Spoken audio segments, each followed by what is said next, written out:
cussing at me. You hear how he cussed at me? Do you hear how he just cussed at me? You guys live didn't hear it. I know, but the people down in here in the show, they heard you cursing at me. Good day, thinkers, thought leaders, progressives, and dreamers. I'm Craig the Writer Stewart. I'm Derek J. And this is our third conversation. Yes, this is our third panel.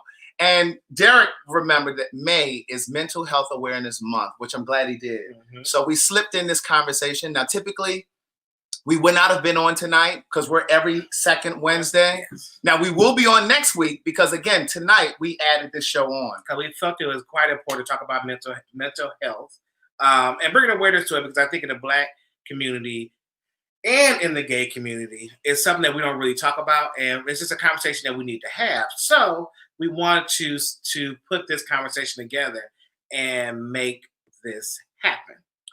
So in this space of mental health, I personally don't think that I've ever went into any kind of mental health issues like depression or anything of that nature.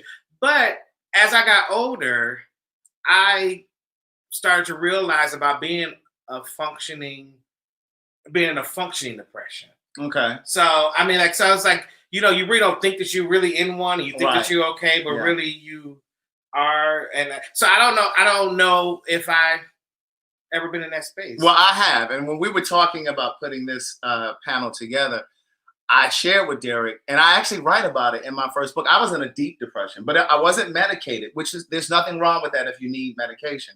By all means, do that. But I also was in a functional depression, and mine was triggered by a lack of movement in my career. I felt like my career, that I should have been further in my career and in my finances than I should have been. And I've now understand, and I've learned that way of thinking is called magical thinking. And if you follow my live, I've talked about this before, and it's basically thinking, hoping, wishing, and thinking that your life should be any different than it is. And so for me, my depression was triggered by that. I thought that I could force the current. I thought that I could force movement in my career. And because it didn't happen when I wanted it to happen, I got frustrated. And so that was what happened. But like you said, I was in a functional depression. Most people didn't really recognize it. So looking back, that's the things that's scary to me, because people closest to me didn't recognize it. Now, there were periods in that depression that I was in a relationship. And I remember him saying to me, and I will never forget that. I remember him saying to me, he said, "Why is it that when we're around other people, you seem to come to life? But when you're around me, it's like you're just really down and you're like really blue." And the thing is, the answer to it is, are we frozen? Oh God. We over here on Craig's internet, y'all. Are you guys? We've been having issues with the internet all day. Can you guys still see us? Is it moving?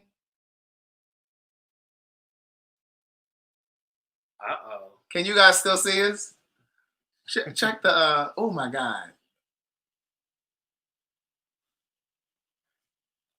Let's see. I don't know if it's still, we've been having issues. I mean, it was storming all day today, so I don't know if it was. You said yours was cutting up today too. I never said. Can you guys hear us? I would never say mine was cutting up. Oh my God. It looks like people are still in there. Where are you? I don't know. Look at our videos. Oh, wait. Go over to, oh my God. Right there. Click that one. Click on this. Oh God, here's the calls for new financial. They say yes, we can see you. Y'all can see us? Resources on top. Okay, hold on. Well, we got unemployment. Be quiet, girl. Okay, loud ass phone. Right. Okay, we don't know what's happening right here. Okay, they can still see us. Okay, well, put this up so we can see each other. Right. Because when we see it right now, y'all.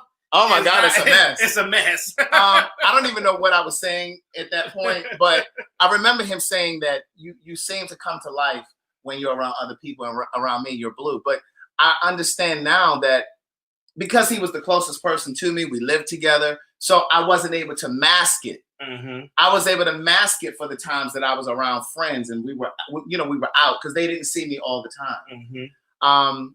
But yeah, so we wanted to have this conversation. We wanted to extend it to you because the reality is mental illness isn't, or mental health isn't just encompassed by depression, but it's also bipolar disorder. There are a range of things. So we want to hear from you guys, and we want to hear from some of you about your experiences. Now, we have a mental health therapist here that we want to bring on first, because with all of the conversation that we've done, we've been trying our best to have a subject matter expert to frame the conversation so that we bring credibility to each of these conversations.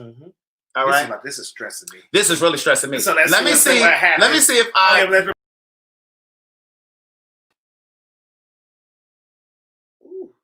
Oh my God. Okay. Well, click her up and let's make sure that kind of happens. Hey, fellas. I can see you and hear you. Yes. Yes. Can you see us? Yes, absolutely. Okay, because we have a green screen over here, but yes, V-neck is looking good. Yes, I can see you. Yes. Okay, well, please introduce yourself to us. Absolutely. So I'm Wanda McNair. I have been in mental health all of my adult career, and I've co-owned a therapy agency for the last 10 years. So I do want to add in there, I'm what you consider a QMHP, a qualified mental health professional. I'm not a licensed therapist. However, I got the education, a bachelor's degree, and I've been in this industry a long time. So just to help kind of frame the conversation, we work with children and families at our agency. We do a gambit of services. We touch on everything from domestic violence, anger management, of course, good old therapy. We work with children a lot, and we work also with children in their natural environments. We go to home, we go to school, and in communities to do services. So the story for me often starts in childhood, because we're all wearing the residue of our childhood.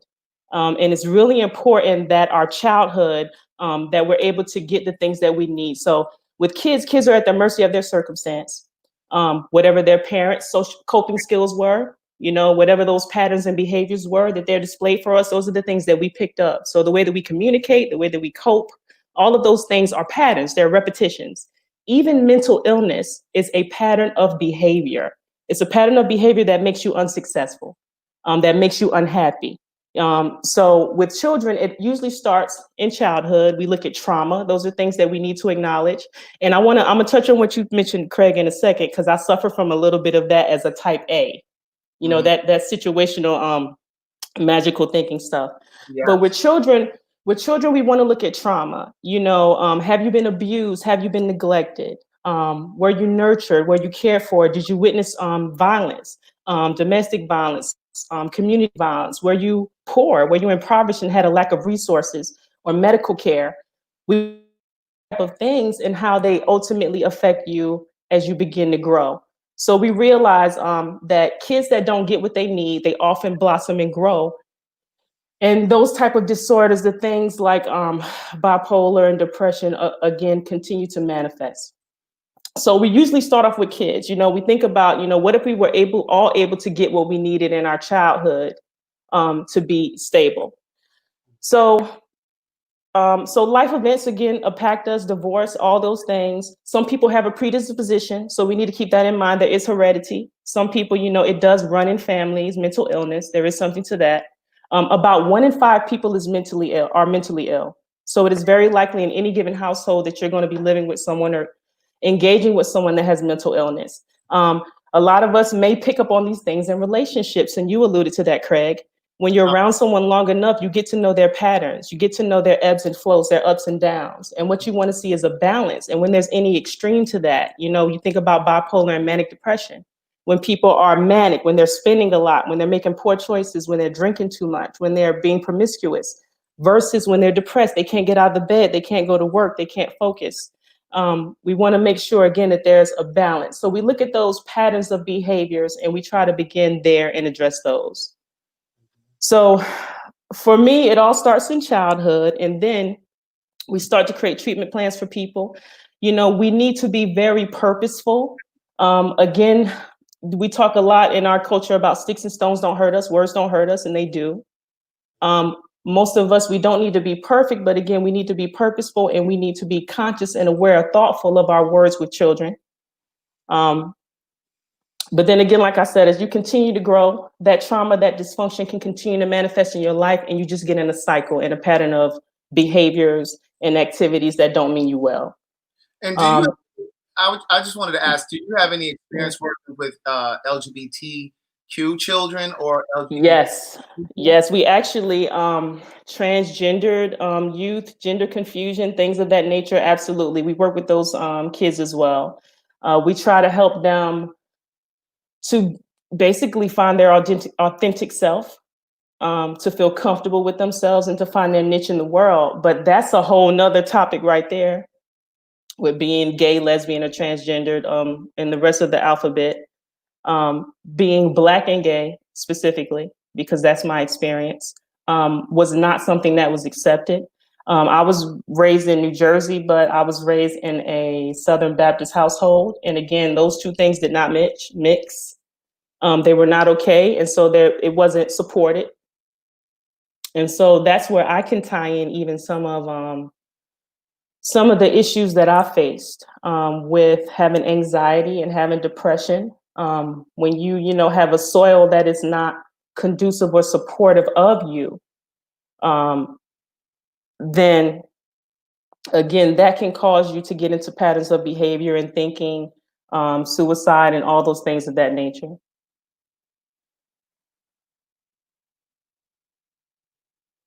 And hey, guys, I don't see you right now. I'm not sure if y'all can still hear me, but I'll just continue to talk until you popped up. So again, being trauma informed, of course, trauma is important. We need to understand it. Again, we know about medical trauma, but we need to appreciate mental health trauma. And for me, again, these things, witnessing the suffering, witnessing drug abuse, speaking with my friends, families, and other people who've been abused, neglected, molested, things of those natures. Can you hear us now? I can, yes. Oh my God, we completely dropped out. But we back now. Oh my God. No worries. So no, just the beginnings of trauma, PTSD, understanding how different from day to day, being able to cope with life, being able to cope, Craig, with things like not achieving those milestones when you think you should be achieving them. There's a saying, you shouldn't should on yourself. And I'm very much a victim of that. I felt like at 30, I'm supposed to have it together. Like everything is going to be in place. By 40, I'm going to be good to go. And so those are things that can play tricks on your mind as well. So it's really about having some stability, being able to cope. I'm sure some of the other therapists that you have may be able to add a little bit more into that. But I just added, when we went out, I was just saying, being, you asked me about the LGBT community. I myself am a lesbian, and so I am Black and gay. And I realized that the two of those don't always go together. I was raised in a Southern Baptist home, and so it was not appreciated that I wanted to be different. It was not supported. It was not a soil where I felt nurtured. And so when I was younger, I very much experienced anxiety. And the cousin of anxiety, the friend of anxiety, is depression. It goes hand in hand. When you feel uncomfortable, when you're not settled, that makes you sad, and that goes even farther into suicide and all of those things. And I think people of color, I think that sometimes like we suffer as marginalized people, especially Yes. we fall below the poverty level, because I just think even when I was struggling, trying to get to this point in my career, I remember being exhausted mentally. I think that was also how I described my depression at the time. I was mentally exhausted with trying to figure out how to make it through the next week, the next month, the next year financially, and still try to follow my path as a writer. And I just think that even when you're not an entrepreneur or an artist, when you're just trying to survive and you're a single parent, you have multiple children, and you're trying to figure out how to take care of them and pay for childcare and pay for food. And, I just think that can sometimes lead to some sort of a depression. No, it can. I think circumstances, some people are predisposed. And like I said, some people it's hereditary, some people it's circumstances and situations. And I think any of us can be in a situation that throws us into a depression. We got coronavirus going on out here. You know what I mean? Someone can be shot and killed. Any of those things can throw us into a spiral. But that goes back to now, part of being mentally healthy and well is understanding coping, understanding stress management, understanding that there are resources out there, understanding that you need to ask for help. You know, you mentioned about being unmedicated. I imagine somehow, some way you found your way back to the center. But, you know, reaching out for help. Here we go about the shame of mental illness. 1 in 5 of us is mentally ill. Most of us know people who are mentally ill. You can identify patterns of behavior in people's life that is like you're constantly keeping that storm going. You know what I mean? You're constantly spinning you around. And that's the thing with, I went back to trauma. If you never address your traumas or you never get the skills to cope effectively, you're going to constantly be in that cycle and in that storm. You know, so. I want to move to one of the other panelists that we have here. So we're going to come back to you. So definitely stay around. Yeah. Thank you very much. I want to go to Mark. Okay. I actually know Mark. And Mark posted, I should have asked you to have your, the post that you did on Instagram. I should have asked you to have that handy to read a piece from that. Yeah. But I found out that Mark was suffering from, would you say it was a depression, or how would you classify it? Yeah, definity would call that depression. A depression. Through his Instagram. He did a post on his Instagram, and I don't usually read like those long posts. It pulled me in from like the first sentence. So maybe at some point before this evening is over, you can pull it up. But yeah, that was how I found out. And I instantly texted him and I let him know that I had also went through a depression at one point. And, you know, because I know that he's an entrepreneur and I know what he's trying to do. So I want you to kind of share your experience and how you came through that. Oh, yeah, definitely. First and foremost, thank you for having me. And I think this is a really good topic that we need to constantly have just to take away that shame, as your previous guest was saying. With me, I'm not going to say I'm completely done with depression. I feel like it's every day it's a battle. You know what I'm saying? Once you open up that door for it, I feel like it's always lingering there. I actually just texted my doctor this morning for us to try out some different medication because I don't feel as if the one that I was prescribed is actually working. But with my whole thing, as she was saying earlier, she hit so many nuggets. My mother is schizophrenic. So I've always been aware of her mental illness, but I never thought that it would happen to me. You know, I thought that was just something like, that's her business. That I'm a super positive, always upbeat, always happy type of person. So when it happened to me, I didn't necessarily recognize it as depression. I just thought I was having like a little, you know, just a sad wave, or a few things happened to me and I was just sad. But when it began to linger to the point that I did not want to get up out the bed, to the point where I'm thinking about, what if I'm not alive? Do I really matter to people? Do people really care about me? You know, when you start having those thoughts, and it's almost as if you know people care, but it's like something inside of your mind that's telling you they don't care. And you know people love you, you know people want you around, but it's still something inside of you that's saying you don't matter. With me, the person that I am a motivator. I am an encourager by nature. So when people that fall into that category go into a depression, it's kind of, what can I say? It's different for people like us, because people only give you a short span of time to recover from any downfalls, because you got to get back to being healthy so that you can continue to encourage them. So even when I let people know that I was going through something, I was getting these cheesy messages of, you know, you just got to bounce back. You just got to shake it off. And I'm like, it's not that easy. It's not easy as going in church and doing a turnaround dance and touching your neighbor and tapping your neighbor and running around. And that became very real to me when none of those methods worked for me. And my whole thing was, it was very embarrassing. It was embarrassing to tell people. I felt weak as a man. I felt that maybe there's something wrong with me because seemingly nobody else is going through experiences similar to this. So it was just one of those like aha moments. And what depression does do to you that I want to bring up is that it shakes your confidence. It lingers over your shoulder. And it's always reminding you that I can grab you again. And that's been my reality. I'm fighting. I'm continuously fighting. I haven't given up, But my reality, if I be very honest and vulnerable, is that it lingers. It's there. Days that I don't feel like doing something or I don't feel like pushing through, that depression lingers over me, saying I can always come back.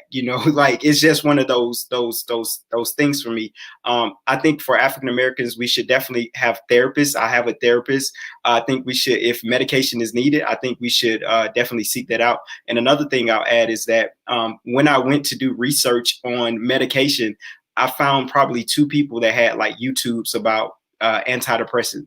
Everybody else was white. So what that told me was that there was very few people that could even relate to my experience as an African American man, because if we be honest, our experiences with life is totally different from our counterparts. So there were very few people to give language to what I was experiencing. Not only did I need to seek a therapist, which I got, but now I'm trying to figure out, do I need to take medication? What's the side effects of this medication? How long do I need to take it? What's the experience going to be like? Am I going to be always upbeat? I wanted that information, and unfortunately, there wasn't enough people that looked like me to get a clear understanding of what I was entering into. So now I've decided to be that voice for people. Can I ask you a question? Yes. So, how does it?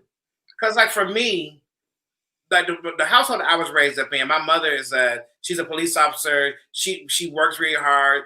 We don't really have time to be depressed. So, for somebody like me, if I had a friend like you in that state, how does it make you feel when a person don't really understand? It's like, child, that's all made up. That's in your head. Get over it.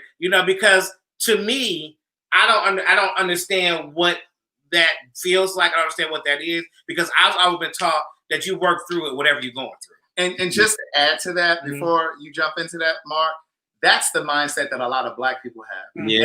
Christian Black folks. It's like, just pray it away. Just pray about it. Take it to God. Well, right. Pray. My mama said, just get the hell over it. But it has a negative effect on you, because now you feel like something's wrong with you.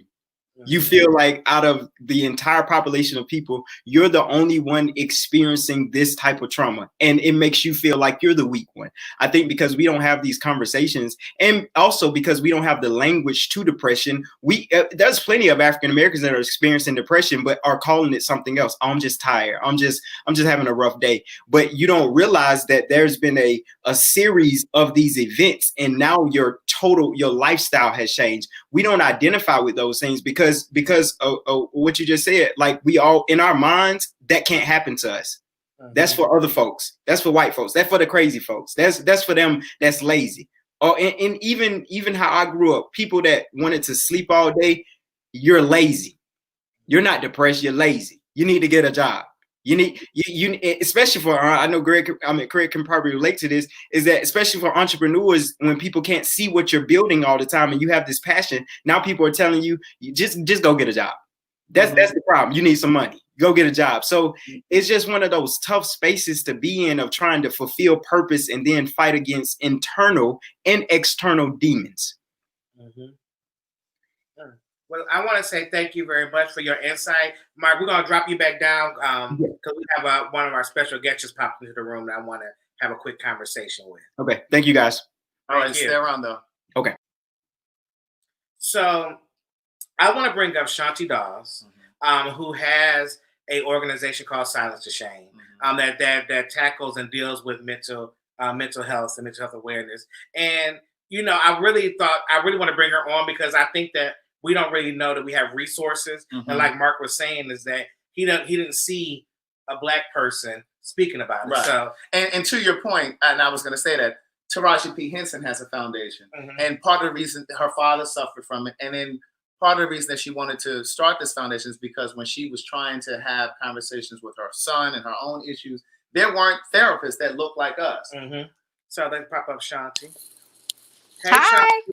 How are you? Good. Thanks for having me on.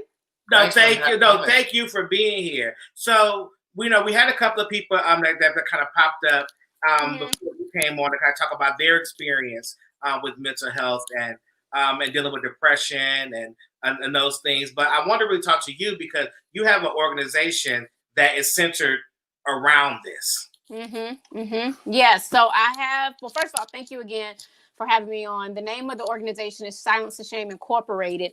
And our sole purpose is to empower and educate communities around mental health, particularly communities of color.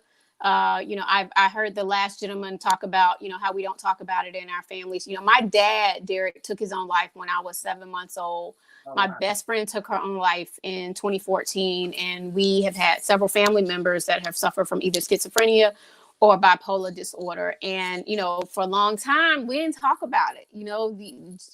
I hate that the stigma is still so, heavy in our communities. And I think because of COVID-19, a lot of people are experiencing anxiety even for the first time, and they're not able to recognize it. And so now mental health is really becoming a topic that I think is something that's going to be here to stay. And it's great that we're starting to normalize it, but we got to take that step and get the help if we need it. Like the last young man said, sometimes, you might have a friend or family member who's sleeping all day, or you might have a child that's acting out. And, the neighbors, the teachers, everybody calling that child bad. Yes, some kids are bad, but some kids, right, it could be trauma. And it's manifesting in a way that they're acting out, right? So let's really peel back those layers and really find out from a family therapist or group sessions, what's going on with the spouse, what's going on with the child. Let's call it what it is. We got to stop putting Band-Aids on these situations, and we got to stop making excuses when people suffer from real life traumatic experiences. Now, I know you come from the music industry, and I know that was a go industry, right? Yep. So you come from that world. So I know that you had suffered from some mental health issues. How did you recognize it? How did you know that's what's going on? Because, when we're constantly pushing through, you just never know that you're going through anything.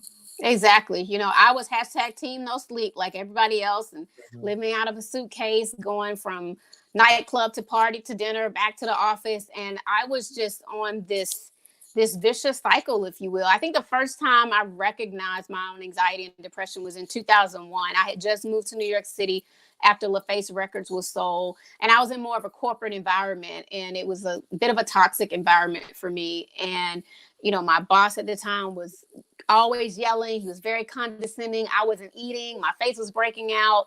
I didn't feel my value anymore. It was just a lot going on. And I didn't even have a release. Back then, self-care and wellness wasn't a thing. We weren't talking about it at all. And I kind of got to a breaking point, and I uttered the words, maybe I should just kill myself. And that was the first time. And I knew then that I had not really properly dealt with why my dad had taken his own life, even though he didn't leave a note. I didn't unpack those layers of trauma from my childhood. And I always thought that if, even as successful as I was, Derek, if things got hard for me, that I would consider that. So fast forward, I was executive vice president of marketing at Universal Motown Records, living my dream. So I thought, making several $100,000 a year, corner office, Range Rover, all of that great stuff. But I was stressed out to no end. I didn't have any kind of personal outlets for myself. My mom developed Alzheimer's. I had a lot of loss in my family. And again, I didn't have a way to process through my emotions, and I wasn't seeing a therapist, and I just quit and came home. And then, a few years later, when my best friend took her own life, that was really the start of me going on a downward spiral. And I blamed myself for her death. And then, just everything was building up. It was like the perfect storm. And that's when in 2015, I had serious suicidal ideations. I had planned out my own funeral, and I was contemplating taking all the pills in my cabinet. And by the grace of God, I got the help that I needed. My pastor, Dr. Warnock in Atlanta, Georgia, was like, I'll pray with you, but you got to go to the doctor. And I just thought that was so profound because, again, as the other young man said on before me, we're told to pray our problems away, which is great. Prayer is always at the center of my life, okay? I wake up every morning in gratitude, but also I realized God gave people the wherewithal to go to therapists and the tools and doctors. And just like anything else in our communities, hypertension, high blood pressure, HIV, we go to the doctor when we need help.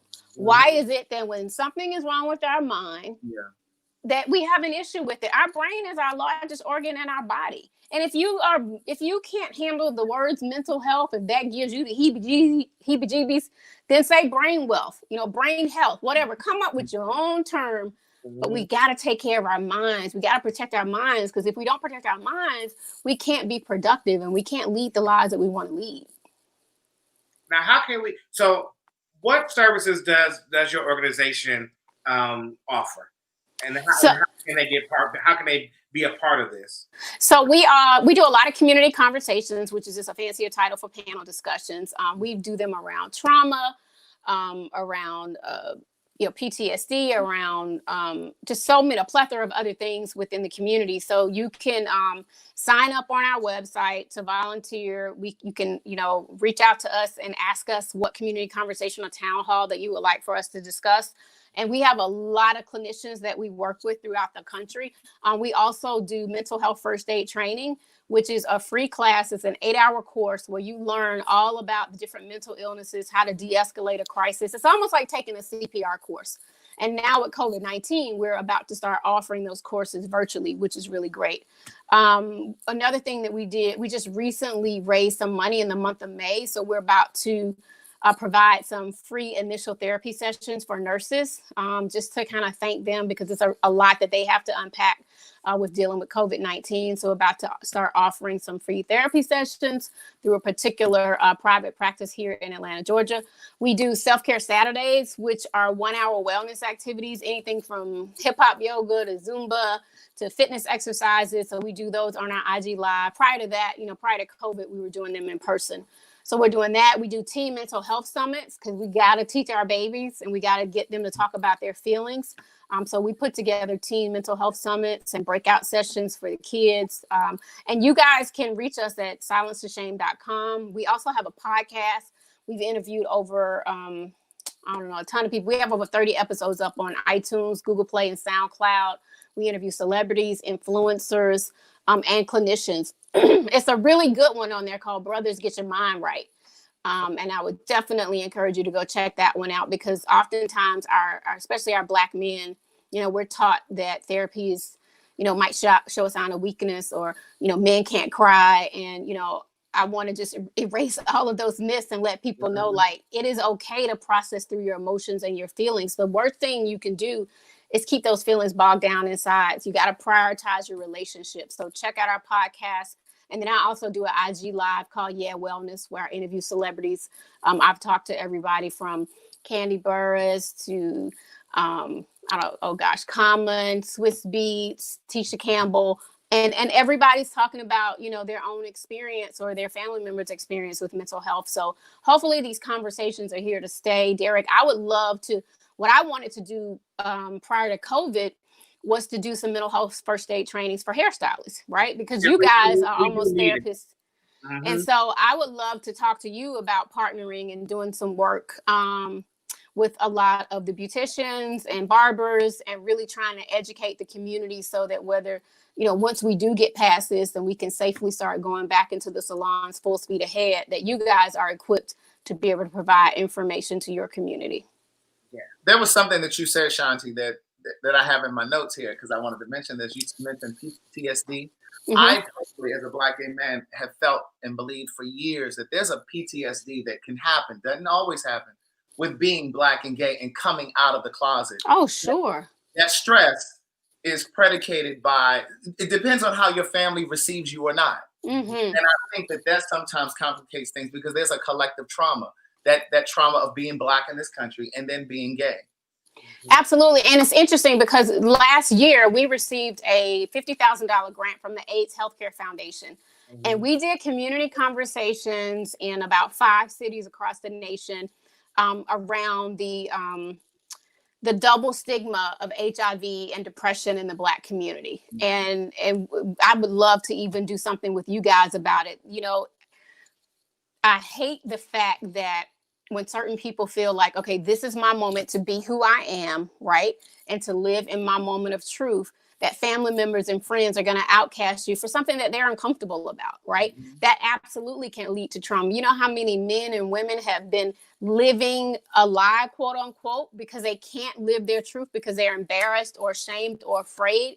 No longer can we do that. We don't know what we're doing to people's mental psyche, right? Mm-hmm. Just the constant like images of family members not letting them attend certain things, or being outcast from family functions, or friends, not really being okay with what you're doing. We got to let people live their lives. But more importantly, we have to be there to support one another. So we have to dispel these myths of trauma, whether it is around being Black, whether it's around being gay in your community. We have to learn to lead from a place of love and support. Let's stop outcasting people, and let's come from a place of inclusivity so that we can help one another thrive and be the people that we're supposed to be. Now you guys see that down on the banner, we have her website here, silenceashame.com. And also, Shanti, I know that all this costs. So how can people donate to help your service out? And we'll make sure we put it on in the comments so people can know how to do that. We appreciate it. So you can donate even $1. Our website literally has a section you can give $1. Okay. So you can go to silenceashame.com, or you can text the word silence to 707070. Okay. So 707. And then I also just want to leave, if you know anybody in your family or in your community, or anybody that's watching, if you feel like you're in crisis and you need to talk to somebody and you can't get to a therapist, there is a crisis text line organization that's amazing, and they can help de-escalate the crisis. So even if you get off this live and you're feeling anxious, you can text the word silence to 741-741, immediately be connected to a counselor. It's not in place of therapy, but there are people and counselors that can help you de-escalate the situation. It's free, it's confidential, nobody will know. So I just encourage you, if you need help, reach out to somebody, talk to somebody. Don't believe the hype. Let's dispel the myths. Let's stop saying that therapy is only for white people. And let's let people live their best lives. And let's get the help that we need so that we can move forward and protect our peace. Because at this point, with everything that's going on, we need to protect our peace in the world right now. And the only thing that's going to give us the peace is that we can wake up every day and be exactly who God meant for us to be. And there's people out there that can help us get through any kind of problems that we're going through. We just have to be open to getting the help. Shanti, thank you so much. Text me both of them. Can you text them to me so I can put them in the comments and everything? And thank you for taking the time out tonight and explaining all that good information for us. I appreciate that. And I look forward to doing some more work with you guys. Yes, we're excited about Thank you so much. Thank you, Shanti. Thank you. All right, take care. All righty. Bye-bye. And we're gonna come to some of the other guys that are waiting. We sorry, we had to jump. We had to get that in real quick because she was on a tight spot. But I want to go because we have somebody here that's all the way in China. So and he just got in from the club. It's 9 in the morning. It's 9 in the morning there, so we want to let him get to bed. But we wanted to bring him in, and we was happy that he reached out to us because now we have a different experience because he's South African. And he's living in China. Right. So let's bring him on now. Hello, everyone. How are you? All right. Thank you guys so much, Derek J. and Craig, for hosting this. Can y'all hear me? Yeah, we can hear you. Yeah, I think it's really awesome and powerful, particularly during this time of COVID. So thank you guys so much for that. And I do love that you decided to call this Silence the Shame, because, silence will literally kill you. And it literally kills so much in the community, right? And it's also interesting that shame is also one of the determining factors in escalating mental illness, right? Is that the shame is actually going to dig your grave deeper than what you want. So dealing with the silence and the shame, I think, are kind of the first things that you can do in order to move forward and get help. So I grew up in South Africa. The interesting thing about South Africa, though, is that, particularly in the LGBTQ sense, we've had gay marriage since 1995. We were really ahead of the curve. The girls were voguing, the girls were getting married, the girls were jumping the brooms. It was a really celebratory time, especially when Nelson Mandela came out of prison. So you would think that because of such constitutional allowances, you would have a community that absolutely loves gay people and would absolutely want to accept them. But actually, I didn't find that growing up, right? So I grew up with a lot of bullying. Not too much, because I was a loud bitch. Um, but you know, we all got bullied. I mean, it's the kind of typical story that you go through.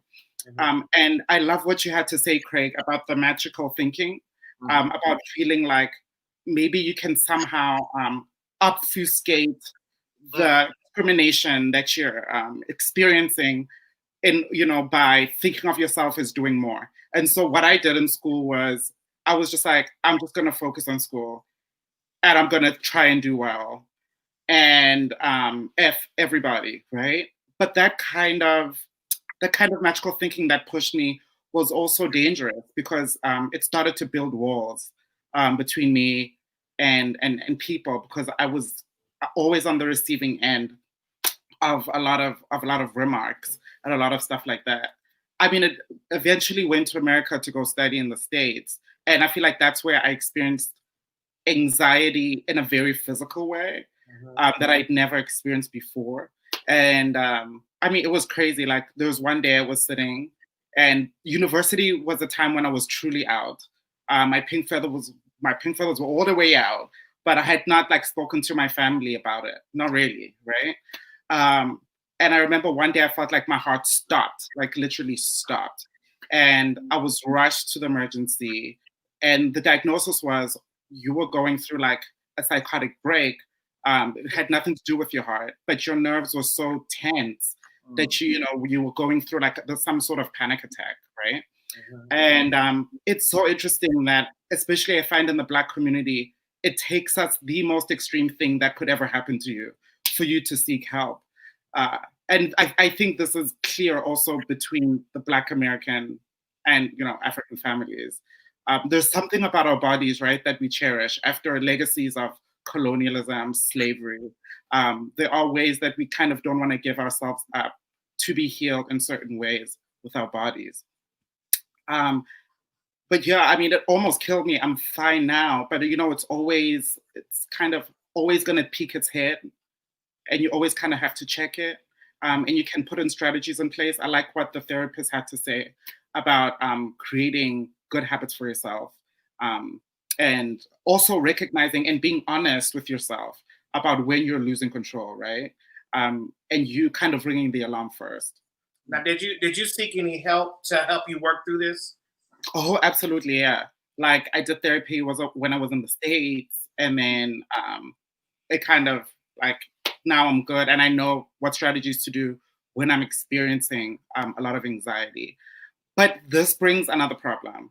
I was fortunate to kind of learn that language when I was in the States and in a liberal arts college where that was a huge buzzword, right?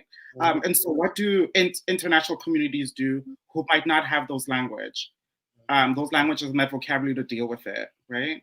And I think this is kind of similar to the African American community, but the Black culture, particularly my African culture, that interacts with a religious perspective like Christianity, I think it further cements silence, yeah? Especially a religion like Christianity, which is predicated on the saviorhood, right? Of like Jesus saved.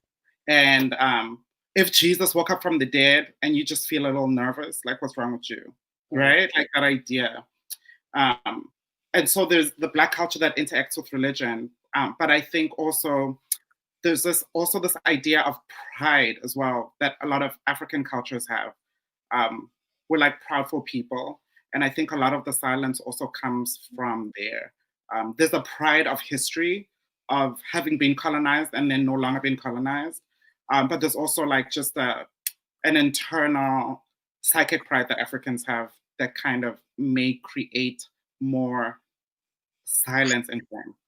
And it's been interesting to see the difference between Africa and now living in China. MC, thank you so much for your input and your insight. If you're tired, you can go ahead and go to bed because we know. I was just joking.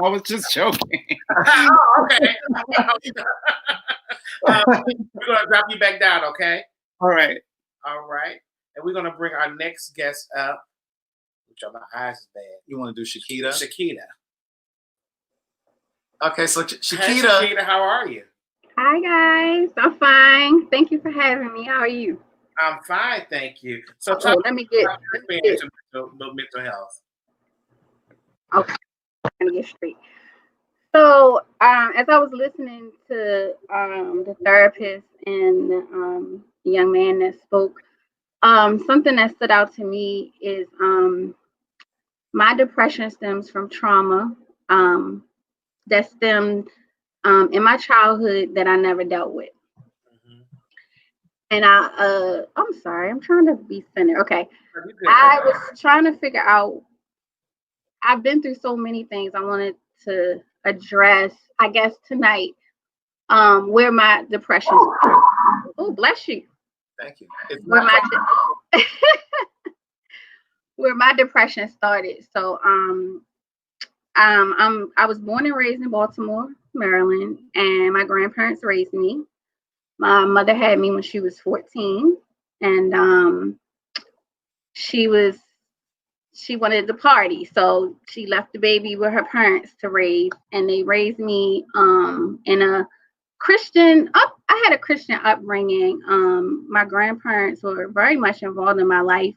They were both my grandmother Eastern Star, my grandfather was a Mason, so I had a pretty good upbringing, but I still had relationships with my birth mother and my birth father. Well, I'm sorry, let me rephrase that.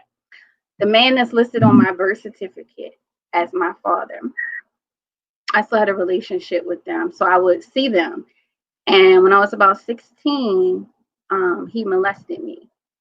And I was afraid to tell anybody. My grandmother was one of those grandmamas from the South, now living in the city, standing in the screen door, her rollers yelling your name down the street. She was feisty, and I was afraid of what she might do, to him. And for me to be 16 and worrying, why was I worried about, him and not myself? So I kept that with me for a very long time, and I didn't tell anybody, nobody.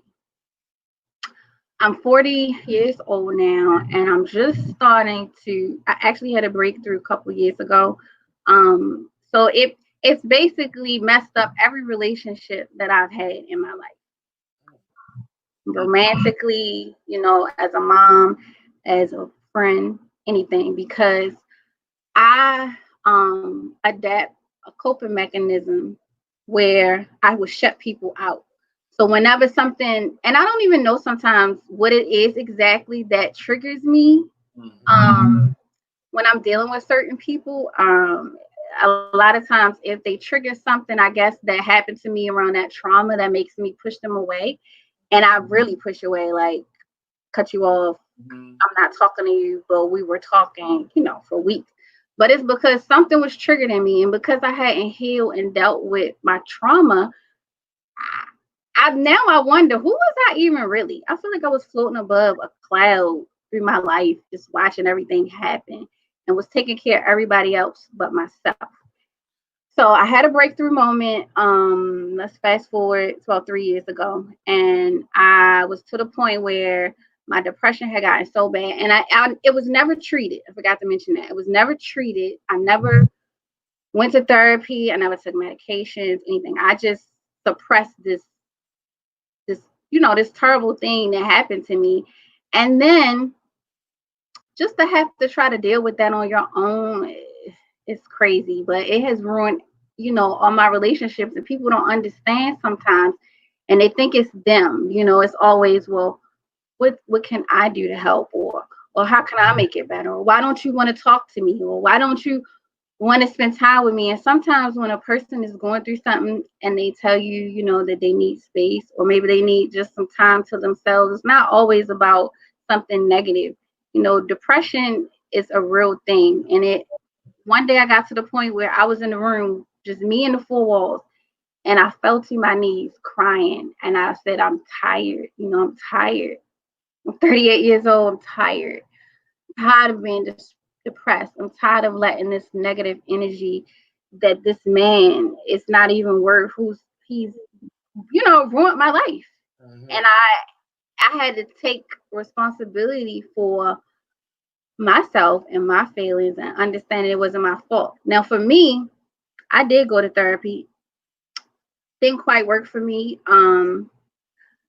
Because after I would tell all my stories, the therapist a lot of times would be in awe. They would be like, "Are you kidding me? Like, you've been through so much. I'm surprised that you're still sitting here. You know, you have a very calm demeanor." And it just wasn't working out because it turned into story sessions. It seemed like I was just going into all of these traumatic experiences that I've had, and the person was just like, it just didn't work. And maybe it just wasn't the right therapist. Every therapist is not right for everyone. So the breakthrough moment for me, right now, I'm going through my spiritual journey. I don't know why I kind of gravitated more towards, meditating and just really trying to get to the core of why am I like this? And why am I pushing away people, that love me, care about me, and want to be there for me, but I won't allow them to. And it was because I hadn't dealt with that trauma, and I had to let that go, forgive myself, and I forgave him because I didn't, I held on to that for a long time, and I don't speak to him, but I had to let it go. I released it, to the universe. I wrote it down.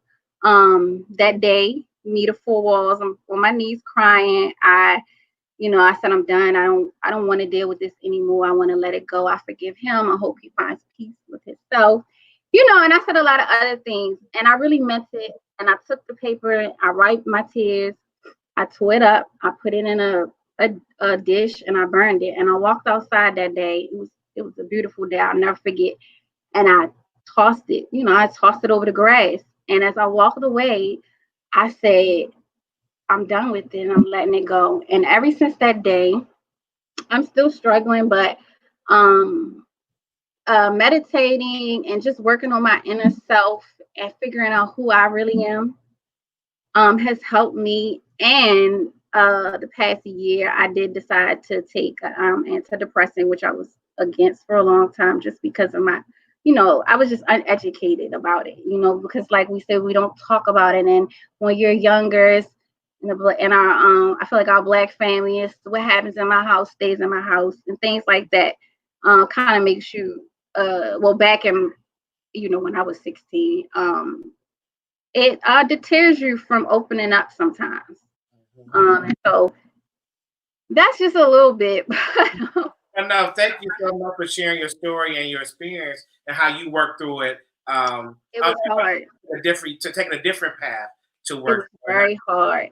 And I just want, if anything tonight, I just want people to know that sometimes you have to face some hard things, some hurtful things that you have to dig deep and deal with them and let them go, because if not, you won't be free. You won't be able to be yourself. And it's a trickle of things, if it affects everything then. Because I feel like I failed my kids sometimes because I was depressed. I took care of them and I gave them what they needed, but emotionally I feel like I was absent. And so I'm dealing through a lot, but it's getting better every day. And okay, thank you, and thank you guys for again for having me, and thank you, Craig, for responding to me. Craig responded every DM I sent him. Yes. Thank you so much. Thank you so much. I wanted to say, she said a lot of things that I thought were just amazing. One, I thought it was really special that she explored meditation. Just to kind of center herself and to calm herself. Now, I'm not a therapist at all, but when she was talking about how she's had every relationship has been destroyed as a result, what I would suggest, and again, I'm not a therapist, is that if you just look at each of those relationships and try to find the commonality, because she said she wasn't really sure what triggered her to pull back and to put that wall up, because that's a defense mechanism. That's basically herself trying to self-protect. So I would suggest try to write those names down of those people and figure out, if you can, what those commonalities were. And this is a very different situation. But I remember when I was caught in a dating pattern, I was dating the same kind of guy, and I couldn't figure it out until I wrote their names down. They looked nothing alike, but they had similar situations, similar qualities. But yeah, I thought that was amazing what she said. We're gonna go to, is that Larnica? Larnica. Hello. Hello. Hi. Yes. You're licensed. I'm doing well. Yeah. What's your title? I'm a licensed professional counselor. Yes. So you've been hearing these stories.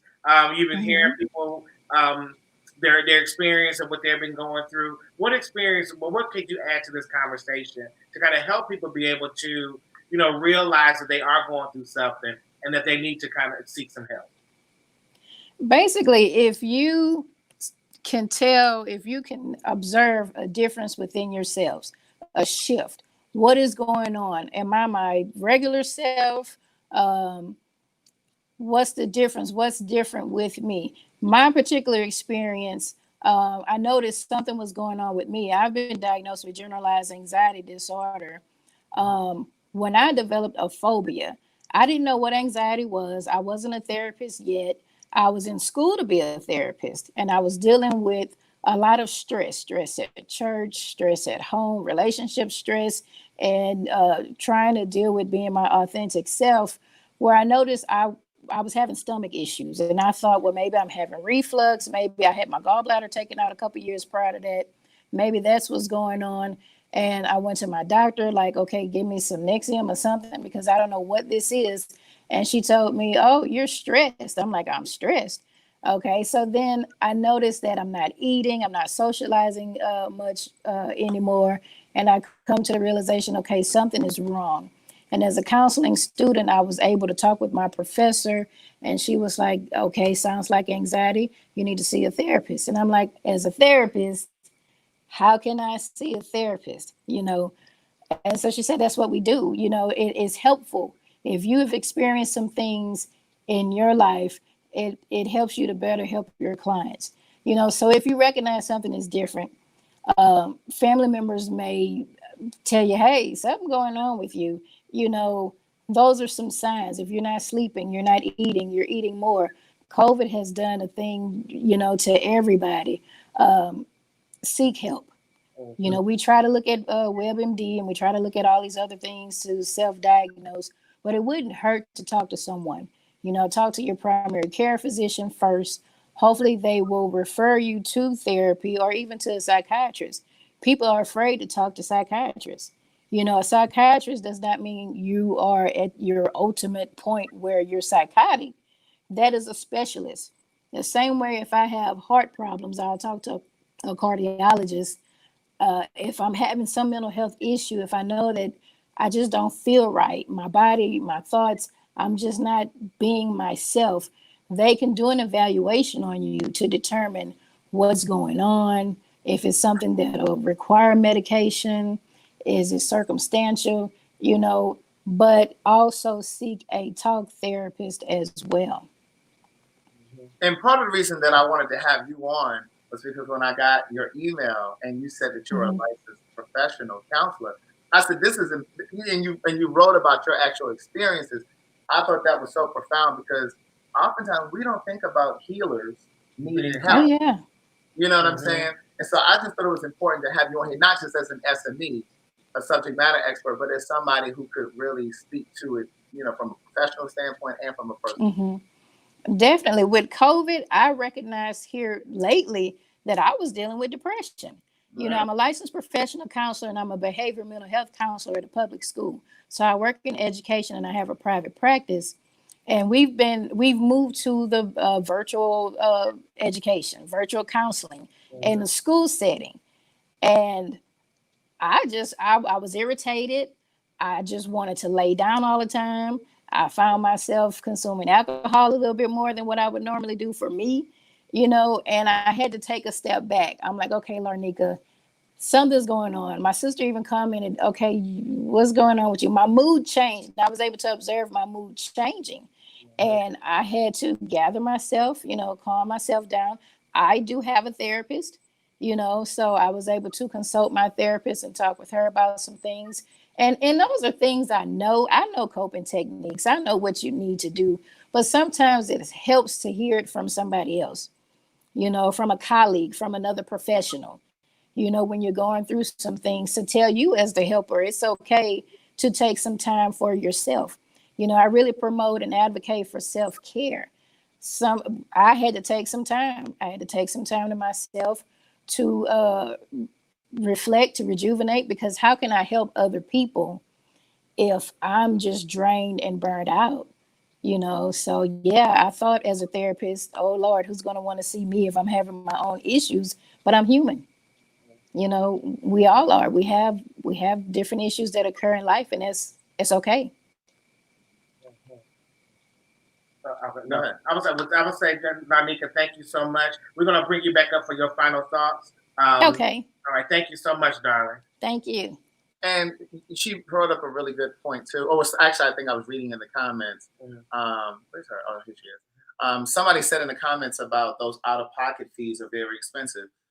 Oftentimes, depending on your health insurance, they will cover that. You'll have to pay, a copay. But again, it depends on your health insurance. Okay. We're about to get ready to bring our next guest up. Rachel? My eyes are so child. I'm gonna take you to my place. This light's so bright. Hey y'all. Hello, how are you? Surgery. Hey gorgeous. Hey Craig. Hey Rachel. So you want to share with us? That was Yeah, so it basically starting from my childhood, I just had trauma all the way up until a young adult, with my parents, my partners. Yeah, my parents were like both thugs, dangerous, and just there were many times I felt my life was gonna end. And my body shakes as I'm talking about this, but it just does that every time I revisit this stuff.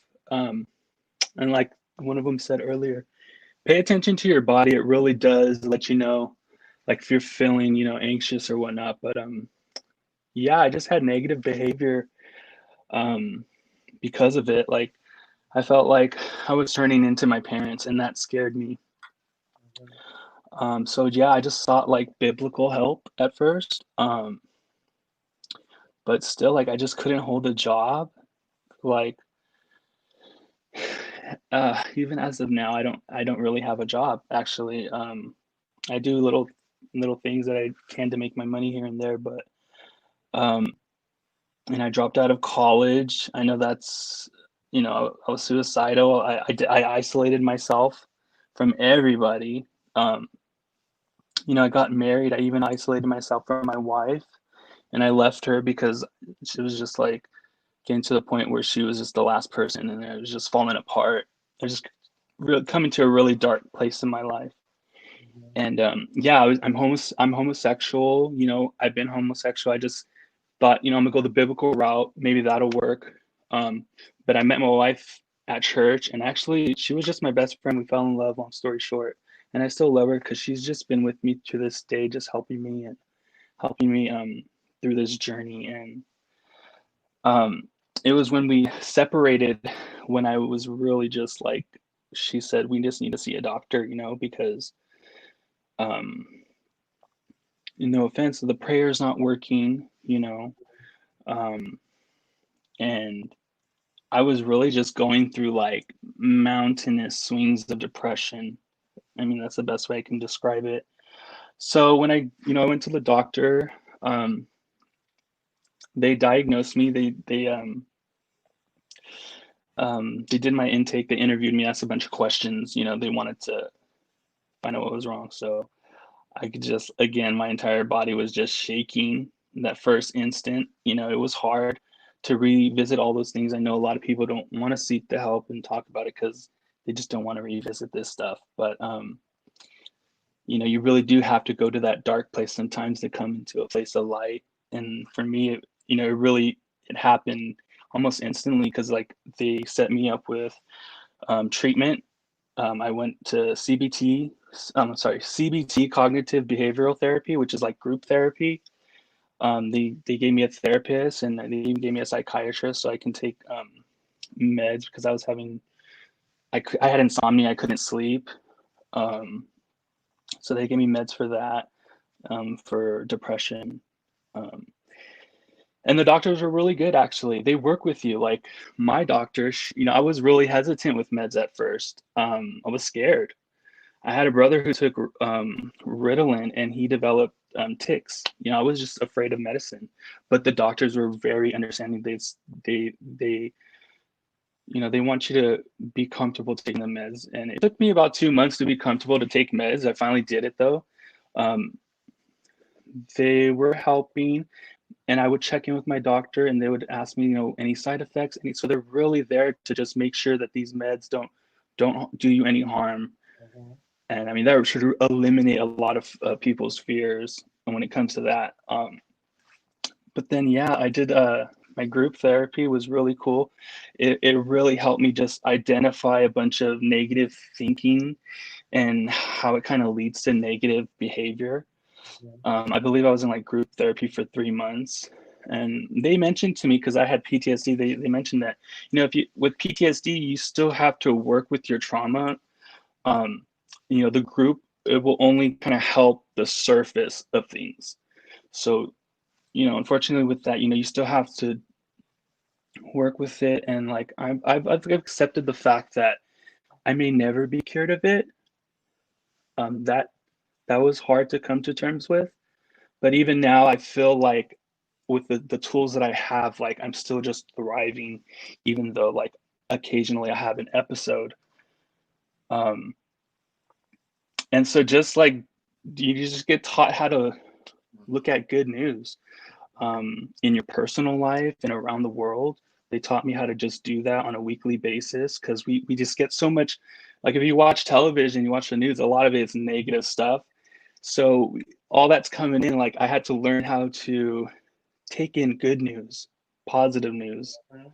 you know? So how are you now, today? Today, um, today, like now I can listen to my body. If my body's like, if I start to get itchy, like my body will warn me if like I'm about to have an episode. Um, and I just feel like now, like I have a lot of tools that they've given me. Like I can positive self-talk myself out of things sometimes, you Mhm. know. Um, I know somebody mentioned something about too blessed to be stressed. That's not an answer. I know that's not an answer, but it's more like of a positive affirmation, I guess, or a self-talk. It's not really like you don't say that to somebody and it's more just a tool, if anything. It's not the answer. But now like my environment, like I've learned to make sure like I have a clutter free space in my home where my brain can just relax and not be, kind of like stressed out, because I just even I do lose energy. I have to make sure like my sleep schedule's right.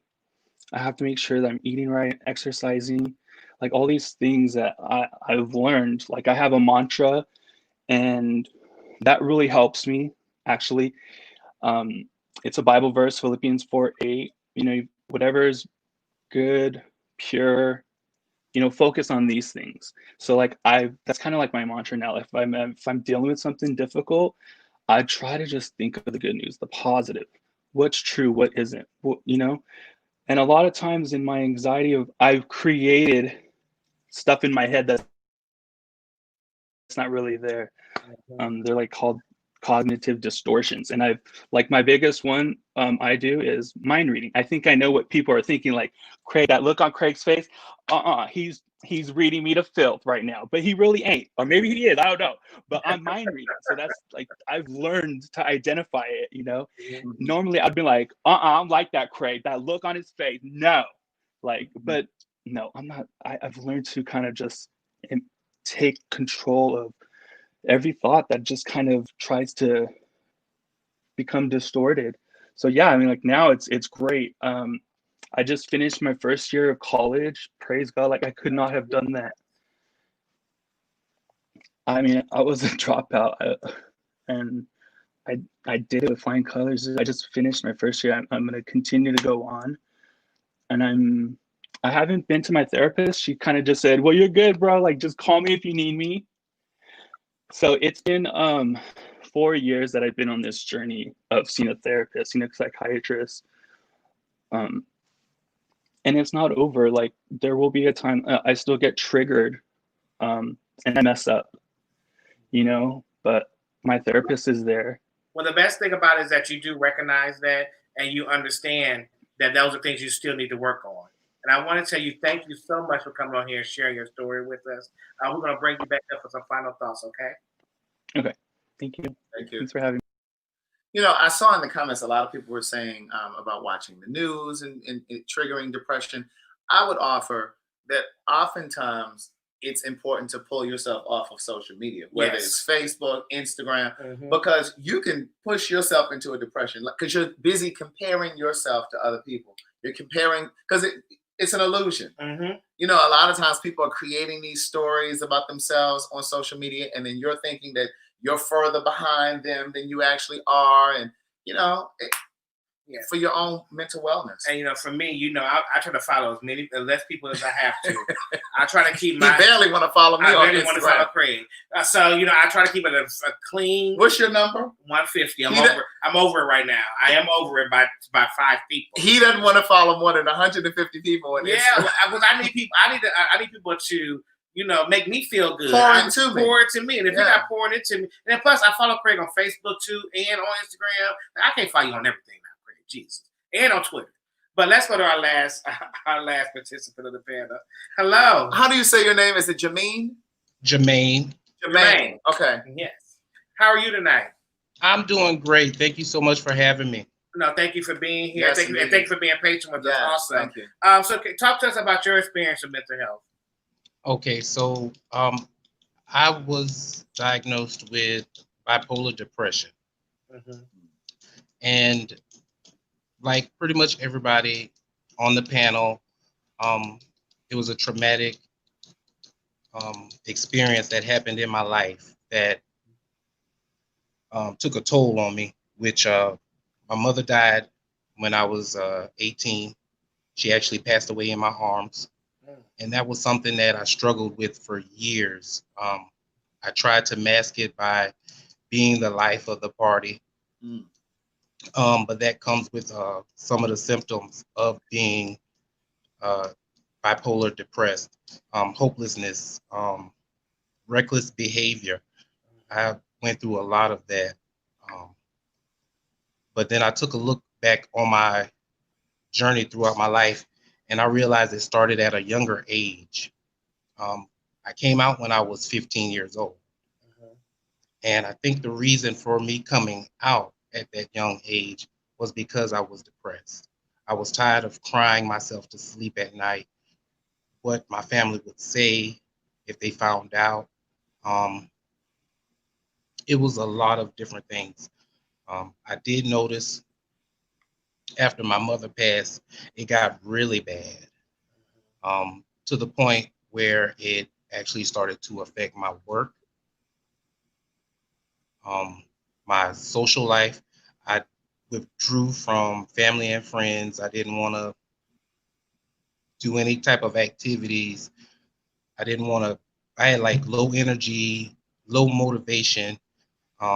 So those were some signs that actually got me to do some research and get some help. So what I did was I did a lot of research before I actually spoke with my physician. And it's real easy to get help because I know every time I go in for an appointment, they have me fill out a survey for your mental health. They ask you questions like, do you feel like committing suicide? Do you feel like that you have hopelessness? And a lot of those were check marks for me. That made me realize, hey, this is not just something that's going to go away by itself. And that's what I was hoping for.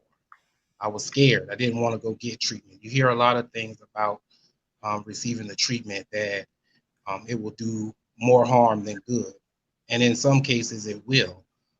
The first time I was diagnosed with depression, and I was on the medication. I took it for probably about 2 years, and I let my doctor know. I said I still feel the same. I don't want to get out of bed. My eating habits definitely changed. I was so depressed, I ate my feelings. So they said, well, let's send you to a specialist. So they sent me to a specialist. The specialist diagnosed me with bipolar depression, put me on medication. So I am currently on medication for that now, since the misdiagnosis. And I'm just waiting for that to take effect. It's only been about 5 months. So, you know, with the COVID-19 and everything going on, it still flares up every now and then. I still have a tendency to sleep a lot. That's a real big sign. And I also just wanted to say a lot of people need to actually pay attention to those signs, because the stigma around it is what's keeping us from actually having that check. Like I said, I didn't think I needed it. I didn't want the treatment.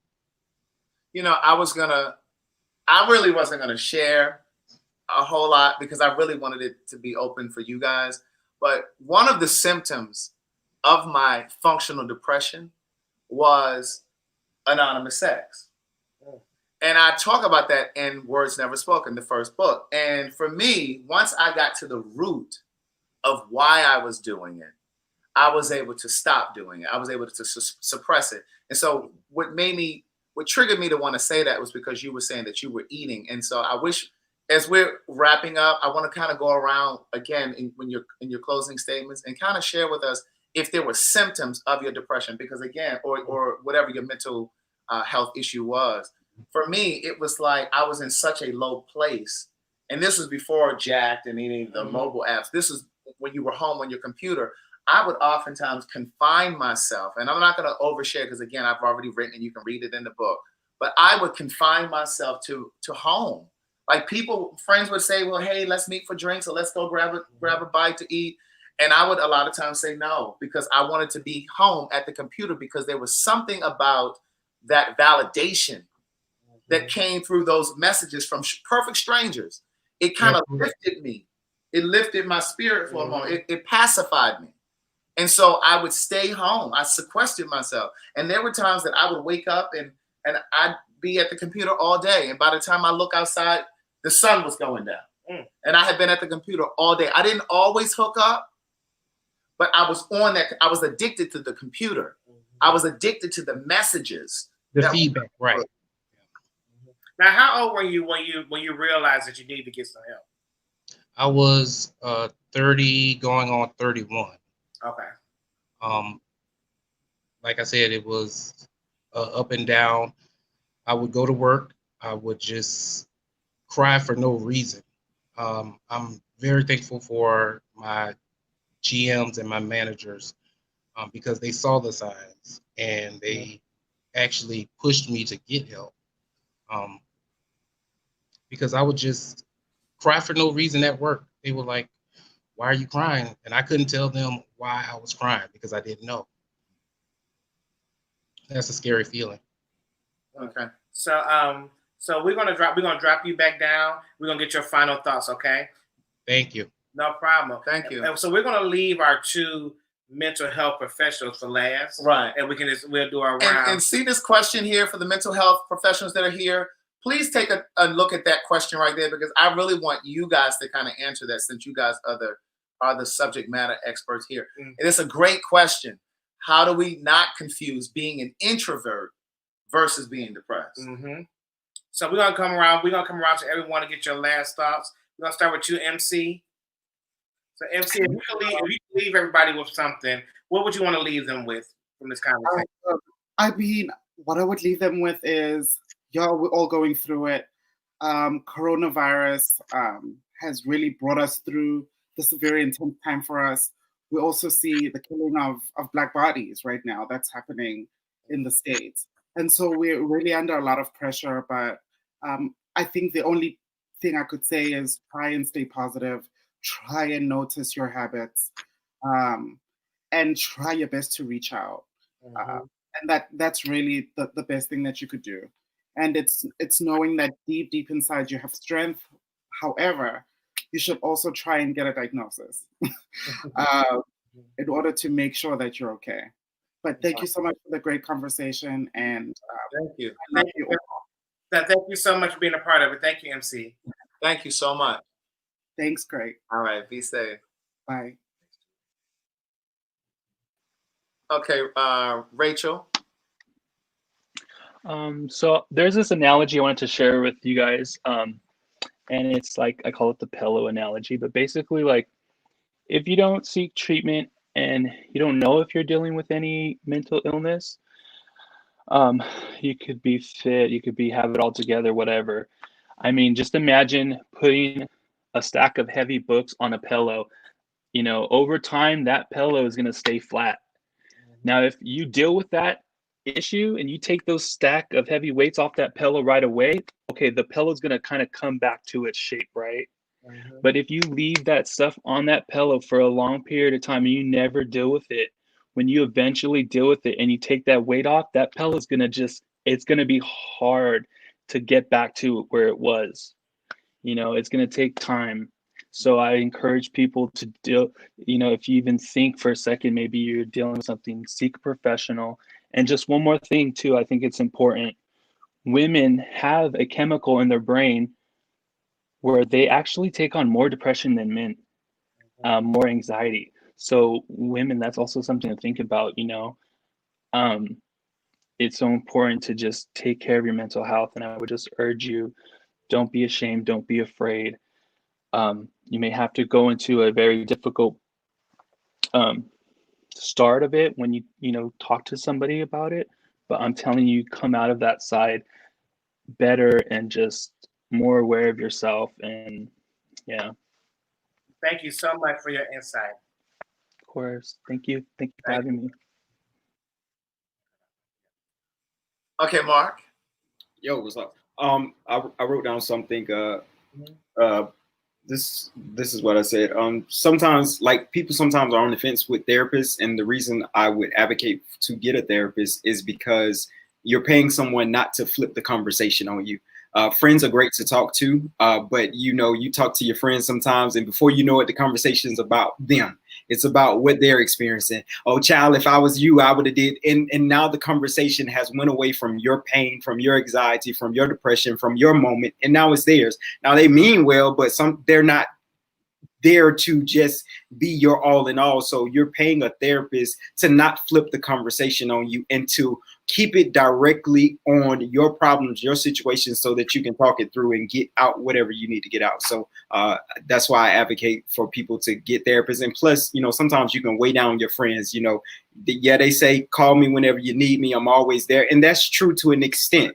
But after a few phone calls with the same issues or the same experiences, your friends are going to get tired, you know, so you're paying a therapist to be there, a solid foundation for you to get out everything that you need to get out. So that's what I wanted to leave you guys with.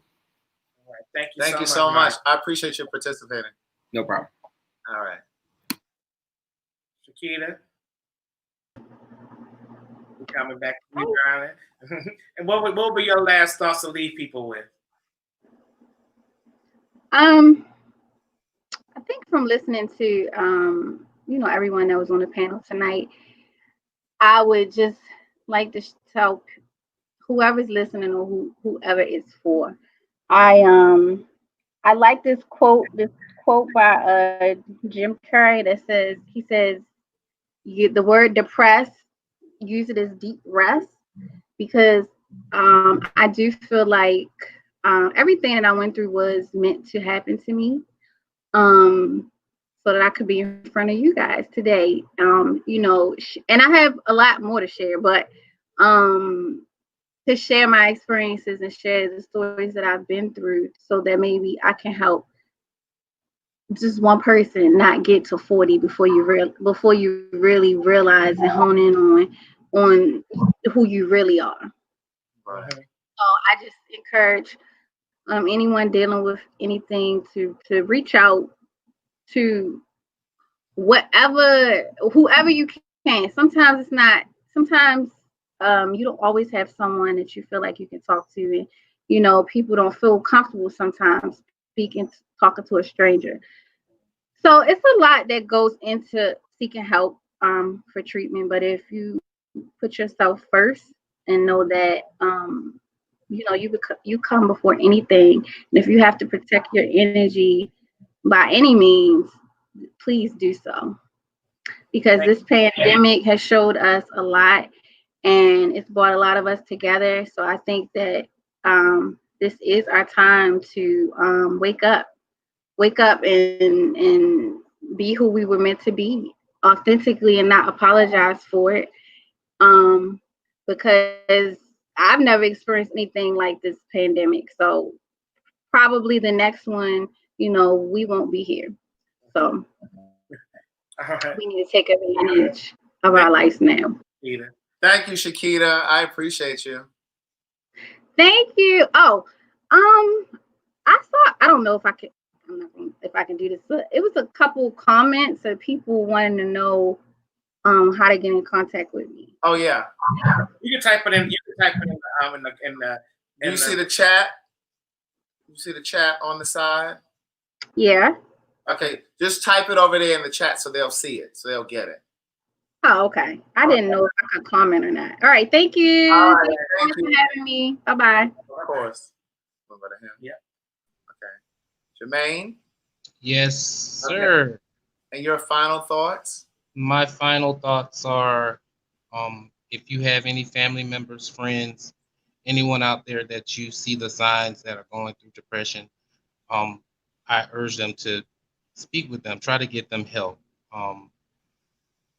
Me being a part of the LGBT community, we are at a higher rate of suicide than our heterosexual partners. So we need to do our jobs more diligently to get that taken care of. Okay. Thank you so much, Jermaine. No, thank you. Thank you. Appreciate it.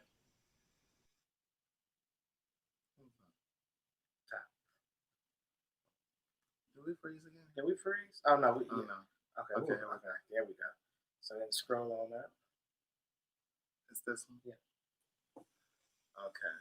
Jawanda? Yes, hey. Hey. So I want to hear your final thoughts, but did you see that question also? If you have an answer. Absolutely. Yeah, sure did. So like introvert versus an extrovert, I think about it as really a personality characteristic. It is your static way of being. So people who are introverted, they prefer to be alone. That renews them, that rejuvenates them, as opposed to an extrovert who needs that audience, who needs to feed off of other people's energy. It's just the way that it's your personality. Now, being depressed is not part of your personality. That is a disruption in your personality. So those are the key things there. And you really have to gauge that. Everybody has to gauge that for themselves. But just to kind of wrap up, really appreciate all the guests. They had some wonderful stories to tell. Mental health is a journey for everyone. It's going to look different. First thing you need to do is address the unhealed wounds that you have. And a lot of us have those residual traumas and what have you that we're still operating off of. But that's going to look different. I got into mental health because I knew something was wrong around me and with some people but I didn't know what to call it. I didn't literally have the words. I didn't know that this was depression. This is anxiety. This is bipolar. This is borderline personality. We didn't even get into that. But Craig, you hit on that a little bit. Whether you know how to cope effectively or not, you're going to cope.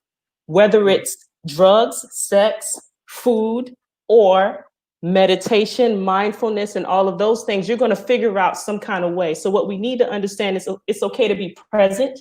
It's okay to feel. Mindfulness allows us to slow down and to actually feel. And a lot of times with anxiety, we don't want to feel, so we eat. We don't want to feel, so we drink. We don't want to feel, so we use drugs. We don't want to feel. So, it's okay. I think some of that is derivative of slavery. You touched on that, and some of those other things, because it was not okay to feel. You couldn't lay down. You couldn't, you didn't have the luxury of those things. But at the end of the day, reach out, get help, talk about it. It starts with words. What we say becomes what we think, becomes what we do. So that's the key there. Start to talk about it, reach out to people. Don't wait until there's a law enforcement issue or there's some other, negative thing that happens that pulls you into some type of treatment or services. So I thank you guys so much for having me on. Yeah, and that's what I got. Thank you so much. Yeah. Thank you so much. Thank you. And while we're moving to the last, was it the last person? Yep. Remember, guys, the website for Shanti Dawes' organization is silencetheshame.com. Mm-hmm. It's a wealth of information over there and resources over there. And if you want to simply donate, you can do that over there as well. Mm-hmm. And last but not least, Malika. Yes. Well, Yeah. as mentioned before, with being an introvert versus depression, how do you know you're not depressed? Being an introvert, you typically enjoy your own company. As the panelists before mentioned, it's a personality trait as far as being an introvert versus an extrovert. Signs and symptoms of depression: withdrawal, social isolation, loss of appetite, maybe eating too much, maybe self-injurious behaviors, like as you mentioned with the being online, with the sexual addictions and things that you had there. Feelings of worthlessness. It's a mood disorder. So some days you might be okay, I'm good. And some days that mood may go down.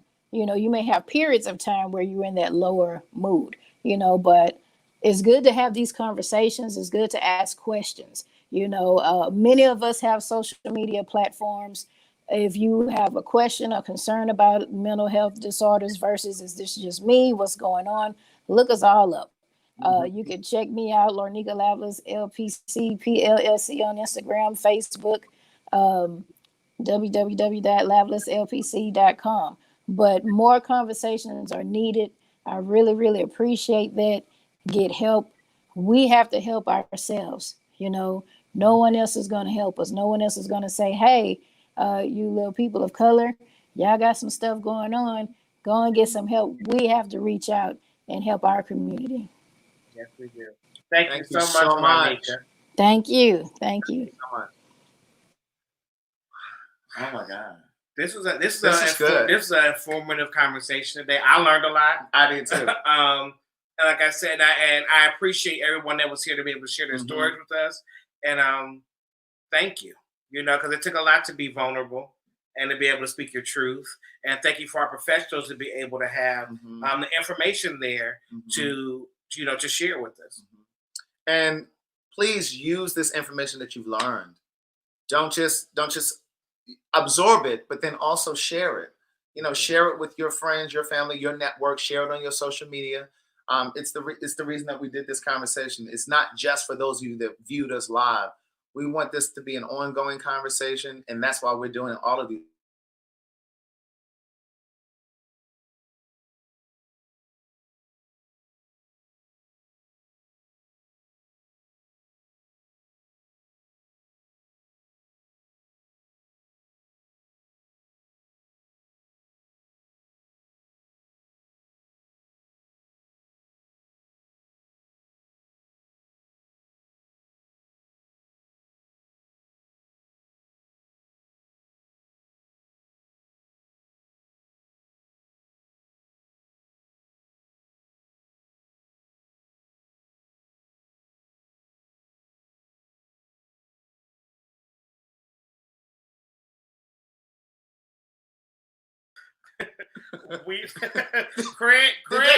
Did that shit end?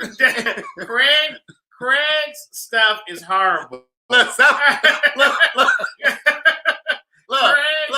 Craig's stuff. We was having a good conversation. Look, Craig's internet is trash. It's not the internet. I really think, I'm gonna tell you what I think it is. I think it's the laptop. I think I need a new Mac.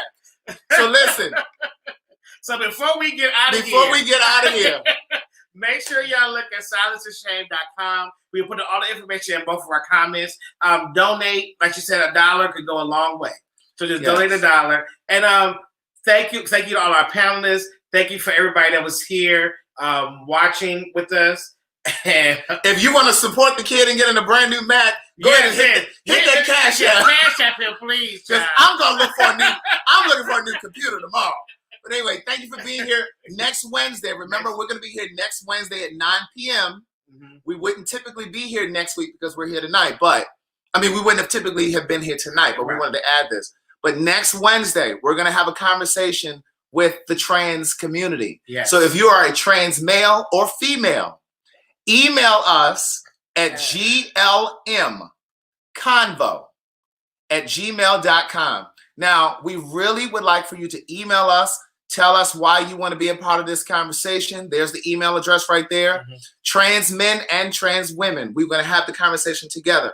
Let us know why you want to be a part of this conversation. Send us a picture. Yes. Please, let me tell you guys, I know y'all think that we're being vain about that picture thing. That's not it. That's not it. We need to see who we're talking to. Right. So send us a picture. Send us your contact information, meaning a phone number, not just your email address, because you're emailing us. That's why we got your email address. Right. Send us a phone number, a picture, and a brief paragraph about how you can add to the conversation. Right. And we're going to be choosing the people for this panel within this weekend. Yes, we have because no we're choice. having it on Wednesday. All right. So, and I plan to have. Well, we're going to be at Derek's house next week. Yes, but I'm getting a new Mac. Thank you guys so much, and for another great conversation. I'm glad you guys were here to have it with us. We will see you guys next week, Wednesday. All right. We appreciate you guys.